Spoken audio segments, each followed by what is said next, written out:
नमस्कार, मी पी.जी. पाटील जनसेवक। आज आपण बघत असाल की हा जो वापर बघत आहे, ही जी घाण पडलेली बघा, घाणीचं साम्राज्य आपण बघू शकतात।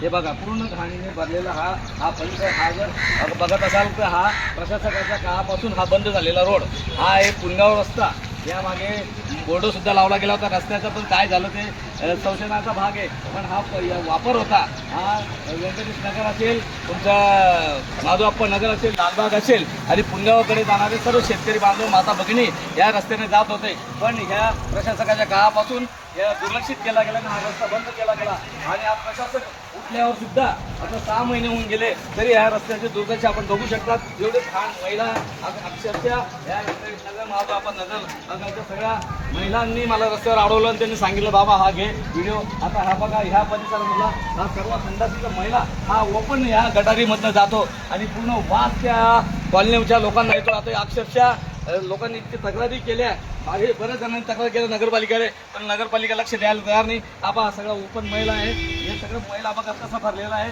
हा संडास महिलामुळे सगळं बंद पडला आहे। हा जर वापर चालू झाला तर आज लालबागमध्ये रस्ता, लालबाग बालाजी पार्कमधला रस्ता सुद्धा कामामुळे बंद आहे, तिकडनं जाता येत नाही। महाराज ज्याला लालबागमध्ये जायचं असेल त्याला पार त्या अंमणे रस्त्याने जावं लागतं।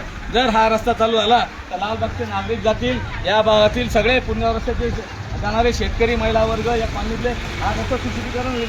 माझ्या मते फक्त नुसतं गटारी काढायचं आहे, याचं ढापक किरकोळ काम आहे। धापा टाकून हा रस्ता जर चालू करून दिला तर निश्चित या रस्त्याला लाईटा लावून दिले, माती पडली, या रोडवाल्यांनी यांनी काम केले, पाईपलाईनवाल्यांची माती पडली तेवढी फक्त भरून घेतली तरी हा रस्ता चालू होऊन जाईल। आणि जो बालाजी पार्ककडनं जाणाऱ्या लोकांचा जो रस्ता बंद झाला आहे कामामुळे, हा तो लोक इकडनं वापरतील। व्यंकटेश नगरमध्ये गारा पाणी असल्यामुळे तो सुद्धा इकडनं वापरतील, अशी महिलांची तक्रार आहे। माझ्या म्हणणं आहे प्रशासनाला की आपण या घाणीकडे का लक्ष देत नाही? हे सारे किरकोळ कामं आहेत, हे काही खर्चिक कामं नाही। हा BOT तत्वावर बांधलेला संडास आहे, याचे काही केलं पाहिजे, सगळ्या टाक्या भरलेल्या आहेत। हा डिझॉल्व झाला पाहिजे, हा खराब झाला आहे संडास, हा डिझॉल्व केला पाहिजे। याची मुदत संपली असेल तर मुदत बाह्य झाला असेल तर याला पाडून नवीन भरावं, अशी माझी प्रशासनाला विनंती आहे। जय हिंद, जय महाराष्ट्र।